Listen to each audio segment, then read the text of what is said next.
गोदी मीडिया का एक एंकर रोज दंगाई मानसिकता फैलाता है, उसके खिलाफ कोई कार्रवाई नहीं हुई और उस तरह के एंकरों से किसी को देशद्रोही बना दिया जाता है, उस पर राज्य व्यवस्था और न्याय व्यवस्था उसे लेकर इतना क्रूर हो जाती है, कोई दया भी नहीं दिखाती है, उसका प्रदर्शन नहीं करती है।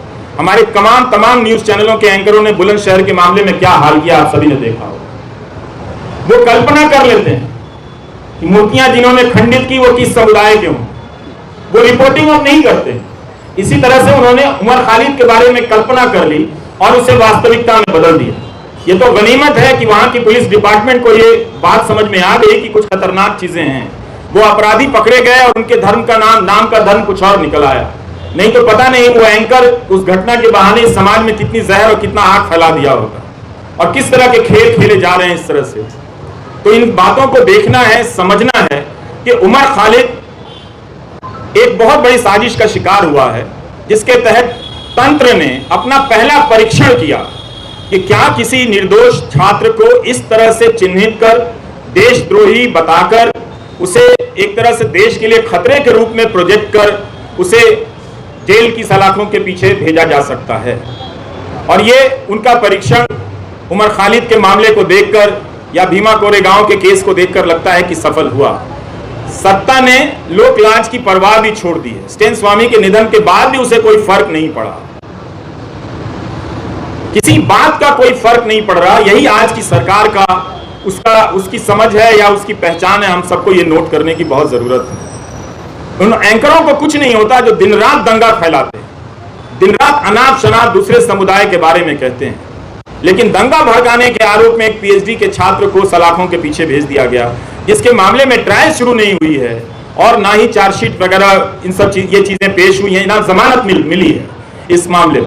तो हमें इस अंतर को पहचानना है कि कुछ लोगों को दंगा फैलाने की खुली छूट मिली हुई है, गोली मारने के नारे लगाए जा रहे हैं। वो कौन लोग थे जो इस कानून को लेकर आए और आज तक इस कानून को लागू नहीं कर सके। इस कानून को लागू करने के नियम तक नहीं बनाए गए, लेकिन 2019 के दिसंबर में आप जाकर देखिए लौटकर, तो इस तरह से सब कोई चिल्लाता था, चीखता था सरकार की तरफ से कि इस कानून को सूर्योदय से पहले ही लागू हो जाना चाहिए, ताकि दिन के निकलने से, सूरज के निकलने के साथ ही हम सब इसे लागू करें और देश को बचा लें।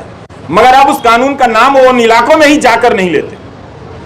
अब उस कानून का खौफ मणिपुर में भी पैदा हो गया है। वहां भी कुकी जनजाति के लोग इस बात से चिंतित हैं, घबराए हुए हैं कि क्या कहीं ऐसा होगा कि हमें भी एनआरसी की यातनाओं से गुजरना होगा। तो मणिपुर को लेकर देख लीजिए या दिल्ली दंगों को लेकर, जिसकी जवाबदेही तय होनी चाहिए थी गृह मंत्री की, उनकी जवाबदेही तय नहीं हुई, आज तक तय नहीं हुई। गोली मारने के जो नारे लगा रहे थे उनका मंत्रिमंडल में प्रमोशन हो जाता है। सुप्रीम कोर्ट को कहना पड़ा दिल्ली पुलिस से कि ये जो नारे लगा रहे हैं वो मेडिकल प्रिस्क्रिप्शन नहीं है। इसके बाद भी जो व्यक्ति शांति की अपील करता रहा, शांति की बातें करता रहा, वो दंगों की साजिश के आरोप में जेल में इस तरह से बंद कर दिया गया है। तो इस 1000 दिन को आप याद रखें। ये 1000 दिन सिर्फ उम्र के नहीं हैं, ये 1000 दिन भारतीय नागरिक समाज, न्याय व्यवस्था के अफसोस के दिन भी। 1000 दिन से उमर खालिद जेल में हैं। 1000 दिन हो गए, ना तो ट्रायल शुरू हुई, ना जमानत मिली। हमने तमाम बहसों में, कानून के फैसलों में यही पढ़ा और समझा, अदालतों की टिप्पणियों में देखा और जाना कि जमानत अधिकार है और जेल अपवाद है। लेकिन 1000 दिन उमर खालिद के जेल में ही हो गए।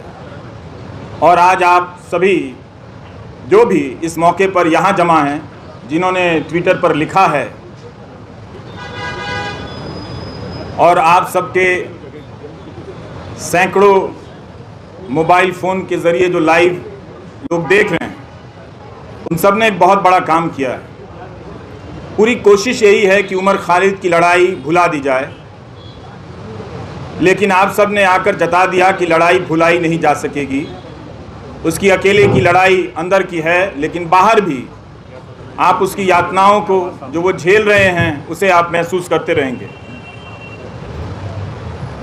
हमने पिछले 9 सालों के दौरान राज्य की हिंसा करने की क्षमता को बदलते हुए देखा है। अब राज्य अपनी पार्टी, गोदी मीडिया और आईटी सेल के जरिए आप पर मानसिक हिंसा करता है, आपको बदनाम करता है। और इसकी शुरुआत अगर ठीक तरीके से देखी जाए, संगठित तरीके से देखी जाए, तो उमर खालिद से होती है।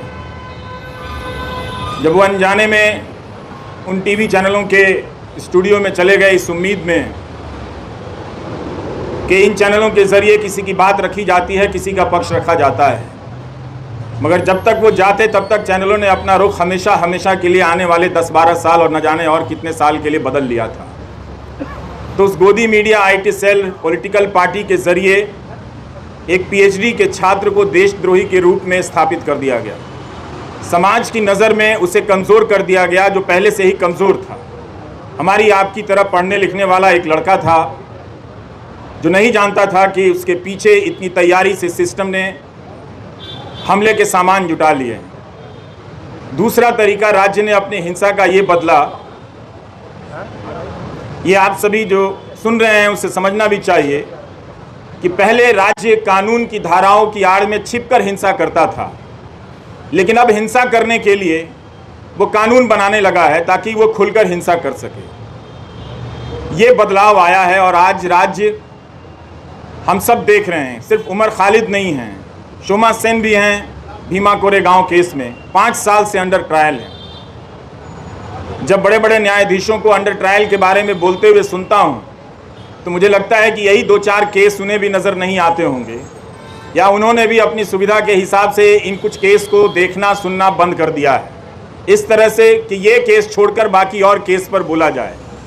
तो कभी भी सबके सामने में है, सुप्रीम कोर्ट ने तमाम टिप्पणियां की है ज़मानत को लेकर, सबके सामने ये बात है, मगर कभी भी 1000 दिन तो सुनवाई चली है दिल्ली की निचली अदालतों में, बेतवा शर्मा ने लिखा है, और कोई 400-300 दिन दिल्ली हाई कोर्ट में इस तरह से ज़मानत को लेकर सुनवाई चलती रही है।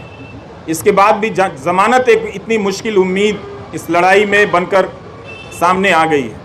यही उम्मीद कर सकते हैं कि कभी कभी न्याय व्यवस्था की अंतरात्मा किसी रात तो जगती होगी, और जब जग जाएगी तो देखेगी कि कानून के हाथ लंबे नहीं, उस कानून के हाथ रंगे हाथ भी होते हैं। उसे नज़र आएगा, वो बात समझ में आएगी कि क्या हो रहा है।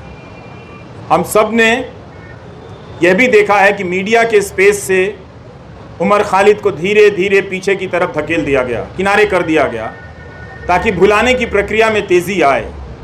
मैं अक्सर सोचता हूँ कि जो लोग शुरू में बोला करते थे वो लोग आगे चलकर बोलने की प्रक्रिया से ऊब गए, या उस प्रक्रिया के सहयात्री हो गए जिसने ये तय किया है कि हम जब किसी के साथ इस तरह की यातना करेंगे, खूंखार धाराओं में उसे बंद कर देंगे, तो उसे भूल जाना होगा, उसे उसके हाल पर छोड़ देना होगा। उमर खालिद की जितनी भी तस्वीरें आई इस दौरान, जहाँ भी छपी या चंद वीडियो में नज़र आए, मैंने एक हंसता हुआ लड़का देखा, लेकिन उस हंसी को देखकर अपने भीतर उदासी भर जाती थी कि हंसी जो है वो अपने लिए नहीं, वो हम सब के लिए छोड़कर जा रहा है। कि आप शायद अपनी ज़िंदगी में सामान्य होंगे, इस वक्त एक ओवल में फालतू का मुकाबला चल रहा है, इंडिया ऑस्ट्रेलिया के मैच में ट्वीट करके अपने आप को क्रिकेट प्रेमी जता रहे होंगे, जता सकते हैं, बिल्कुल अपनी ज़िंदगी जी सकते हैं, और ज़िंदगी को उसी रोशनी और संगीत के साथ जी सकते हैं, मगर याद करने का जो फ़र्ज़ था नागरिकों का बहुत लोगों ने भुलाया, और ये होते हुए हमने देखा। उनके लिए एक ऐसा विषय बन गया जिस पर लिखना, जिस पर बोलना राज्य से टकराने के जैसा हो गया। वो अपना हिम्मत हारने लगे। लेकिन यहाँ आकर यही लगा कि शायद मैं उन 2-4 लोगों की परवाह कर रहा था। आप 1000 लोगों को, सैकड़ों लोगों को नहीं देख रहा था जो आप राज्य से लड़ रहे हैं। राज्य कई तरह के सेंसर लगा रहा है, लेकिन फिर भी आप बातों को पहुँचाने के लिए अपने कैमरे हाथ में थाम कर उठाकर खड़े हैं।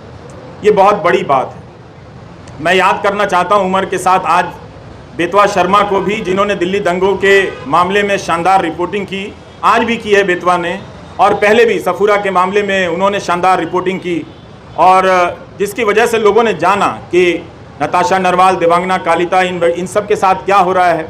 इन्हें ज़मानत मिली, लेकिन उमर खालिद को ज़मानत नहीं मिली। हम इस केस के बारे में जिस तरह से आज बेतवा ने लिखा है कि दिल्ली पुलिस की गवाहियों में, उसकी दलीलों में कितने अंतर पाए गए हैं, ये सब डॉक्यूमेंटेड है। और आप सभी को पढ़ना चाहिए कि एक पत्रकार ने, और पत्रकारिता सीखने के लिए भी पढ़ना चाहिए कि अपनी उस बात को कहने के लिए बेतवा शर्मा और उनकी टीम ने कितने हजार पन्नों के दस्तावेजों को पढ़ा होगा, और उनके वकीलों ने जो उमर के साथ लड़ रहे हैं उन लोगों ने कितनी कानून की किताबों को पढ़ा होगा कि इंसाफ और जमानत तक के दरवाजे तक उमर खालिद को ले जाएं। मगर लगता है कि वो दरवाज़ा, उस दरवाजे तक पहुंचने का रास्ता बहुत लंबा कर दिया जा रहा है, या शायद उमर खालिद के लिए ही बहुत लंबा है, या शोमा सेन के लिए बहुत लंबा है, स्टेन स्वामी के लिए तो वो दरवाज़ा कभी उस दरवाजे तक पहुंच ही नहीं पाए, इस दुनिया से चले गए। और भीमा कोरेगांव केस में क्या हो रहा है ये सब हम सब